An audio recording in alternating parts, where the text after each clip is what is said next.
Hello everyone, নিশ্চয়ই বুঝতে পারছো তোমরা কাকে দেখতে পাচ্ছ। আজকে একদম লাস্ট কাজ নিয়ে লাইভে আসলাম।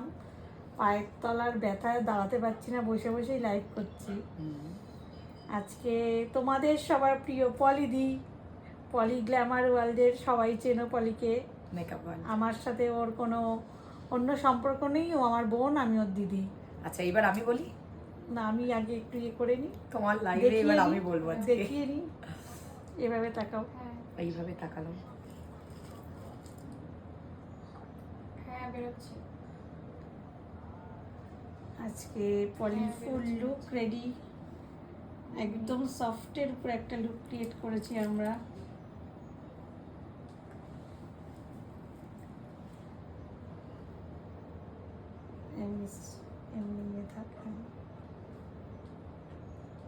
পলিকে দেখে মনে হচ্ছে ওর আজকে আশীর্বাদ, কিন্তু ওর আজকে বোনের বিয়ে। অনেক দিন ওর সাজার ইচ্ছে ছিল আমার কাছে, আজকে সেটা ফুলফিল হলো।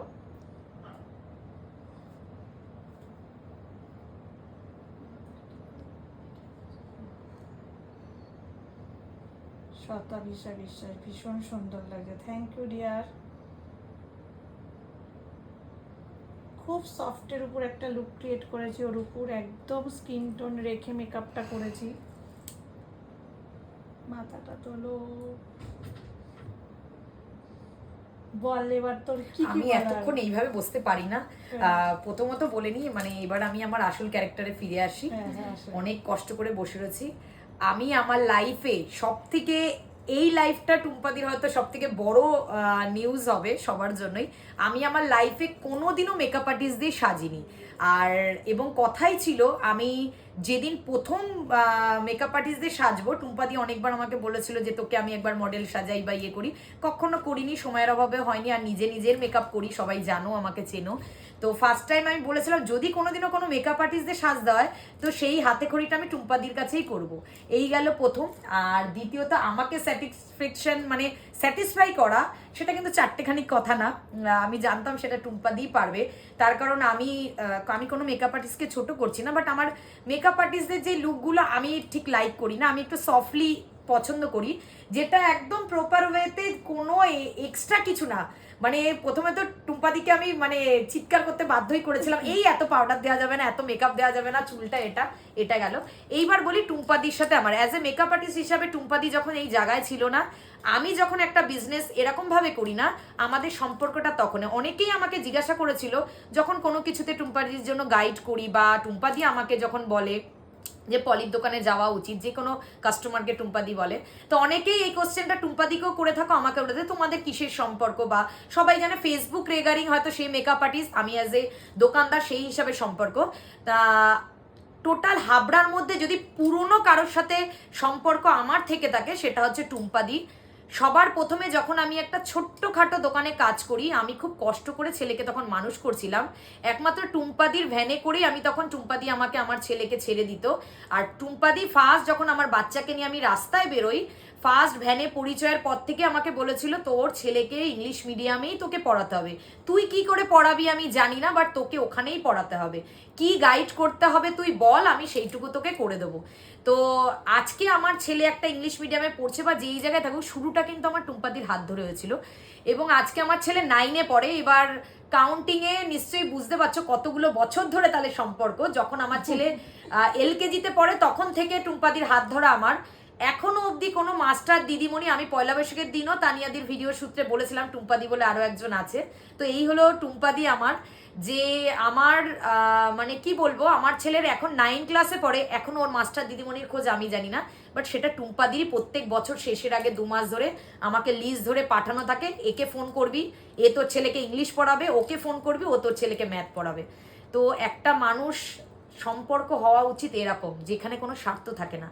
আজ পর্যন্ত কখনো কাউকে পাঠিয়ে বলেনি। অনেক মেকআপ আর্টিস্ট আছে হাবড়ার মধ্যে, আমার কাছে পাঠিয়ে কমিশনও নিয়েছে, বাট আজ অব্দি কাউকে পাঠিয়ে বলেনি আমাকে এক্সট্রা কিছু টাকা দিবি, বা এটাও বলেনি কোনোদিনও যে তুই আমাকে কাজ পাইয়ে দিবি। ইনফ্যাক্ট আমি যদি কখনো কোনো কাজে জানে, আমার একটা বলা মানে প্রচুর কাস্টমার পাওয়া। ইনফ্যাক্ট আমাকে কখনোই বলেন না রে মনে আমার কাজের চাপ প্রচুর আছে, যেই মেয়েদের কাজের চাপ নেই তুই তাদেরকে দে। এটা হলো টুম্পাদি। তো সত্যি বলার কিছু নেই। আমার লাইফে দেখা নিঃস্বার্থ নির্ভেজাল একটা মানুষ, যার মনে কোনো স্বার্থ নেই, যার কোনো মানে মনে কোনো ভেজাল নেই। আজ অব্দি আমি এরকম মেয়ে দেখিনি কাউকে কোনো কিছু, কারণ মেয়েরা তো হিংসা করে, কোনো কিছু হিংসা করে না। গসিপ জিনিসটা যেটা আজ অব্দি টুম্পাদির মুখে শুনিনি। অনেক সময় মনের কষ্টে একটা কথা বলতে গেলেও বলে এই তুই ছাড় তো, ওই সমস্ত নিয়ে পড়ে থাকিস না, তোকে কাজে এগোতে হবে, বা ছেলের এই জিনিসটা দেখ, মানে ওই জিনিসটা আমাকে ওখানেই থামিয়ে দিয়েছে। তো এটা হলো টুম্পাদির। অনেক লাভ তোমাকে, তুমি আরো এগিয়ে যাও, এইভাবেই তুমি এগো। থাকুক, আর কিচ্ছু চাই না। আর মানে আমি সত্যি স্যাটিসফাই, কখনো ভাবিনি কোনো মেকআপ আর্টিস্ট দিয়ে সাজবো। রিসেপশন নাকি? হ্যাঁ, আমার রিসেপশন, অ্যাকচুয়ালি আমার বোনের বিয়ে। তো এর আগেও আমার বোনেদের বিয়ে গেছে, বাট আমি সত্যি কথা বলতে আমি মনের দিক থেকে কখনো মেকআপ আর্টিস্টদের মানে এতটা বিশ্বাস আমি করতে পারিনি, কখনো আমি সাজিনি। আমি প্রথমেই বললাম লাইভে আমি পছন্দ করি না, কিন্তু আমার ইচ্ছা ছিল যে কোনোদিন আমি টুম্পাদির কাছেই সাজবো, আর যদি কোনোদিনও সাজি তো টুম্পাদির কাছেই সাজবো। তো তার জন্য আমি আজকে সেজেছি। এবার সবাই বলো কেমন টুম্পা দিদি হলো লাগলো? বেস্ট, একদমই বেস্ট, যার কোনো তুলনা তোদের হয় না। সবার এই ভালোবাসাটুকু পেলে একদম। শুধু আমি যার কাজ কোনো করে তুলনা যাই, হয় না। আমার আর কোনো কিছুর চাওয়া পাওয়া নেই। একদম। আর সত্যি কথা বলতে আমি জানি না কেমন বলবো, অপূর্ব লাগছে, থ্যাংক ইউ। জাস্ট অপূর্ব। Thank you. এতদিনে আমি স্যাটিসফাইড। আমার রাগ হতো তুই উল্টো পাল্টা সাজলে, কিন্তু আজকে হ্যাঁ, দেখে সত্যি কোনোদিনও মনে হচ্ছে কোনো সময় মানে আমি তো একা একাই মেকআপ করতাম, প্রত্যেকটা বিয়েতে একা একা মেকআপ করেছি, এবং আমি কোনো মেকআপ আর্টিস্ট নই, তবুও আমি যেটা করি পারফেক্ট।